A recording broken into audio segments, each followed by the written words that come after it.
everyone and welcome to Germany, where finally it's warm, 31 degrees today. First time this year. It was cold the last 2 months. It was okay in March, but then it got cold and finally we have summer.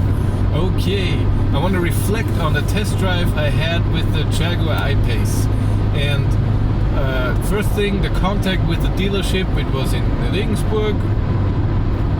Great contact, it was really amazing. I wrote them, I was totally honest. I want to test drive this car and film, make a few videos about it. Is it possible to have it for a few hours? And they said, of course you can have it. How about overnight? Pick it up in the evening and bring it back next morning. And you're allowed to drive 250 kilometers. And I said, what, that's great. 250 is not enough, I need a bit more. I live far away, and overnight that means I have to go home. And then I said 350, and I said it's fine. It's really great, and the person who helped me with everything explained to me some things. Really great. Contact was amazing. About the drive, like I said in a few videos with the Jaguar I-Pace, a lot of people are complaining about the car, that it's very thirsty, and yes, the consumption is a bit higher, but for a car that it is so powerful, a bit bigger, and more of an SUV type, very big tires, I think it was okay. Yes, it's a bit much, but I was okay with it. What strike me, I don't know. What I liked a lot was just the drive feel. It was amazing power. It felt great.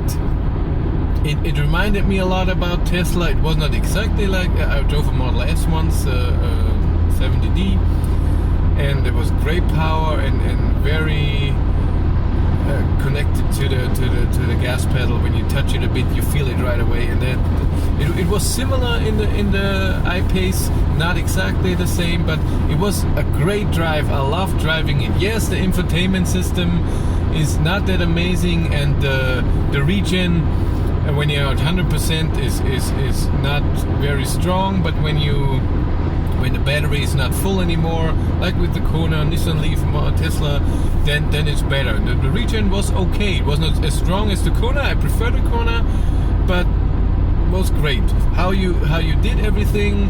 It took me a bit, I have to say, to find everything. Well, a lot of buttons and hidden buttons in the where you do the blinkers, the signaling. On the side was a button to change trips and everything.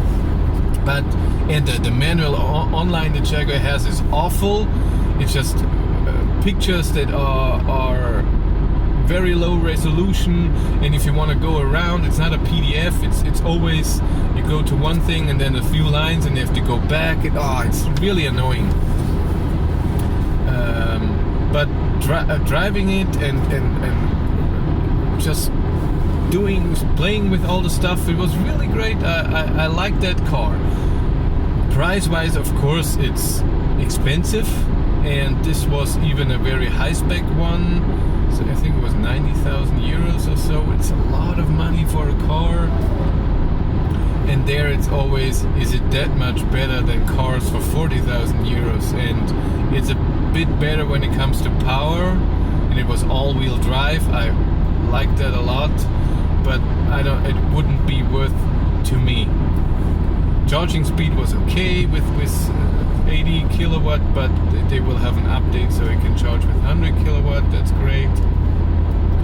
But for me, the most important thing is driving in a drive feel, and it was comfortable, amazingly quiet. I felt very isolated from outside, so the windows closed very good and the glass was very good. The panorama roof all the way, it was a bit hard to connect, to put in the cameras to film, but it worked, and it looked nice. I just liked it a lot. I cannot say too many bad things about this car. I just liked it. It's just too expensive for me. I would not buy that. Okay, thank you very much for watching. Have a great day and take care. Bye.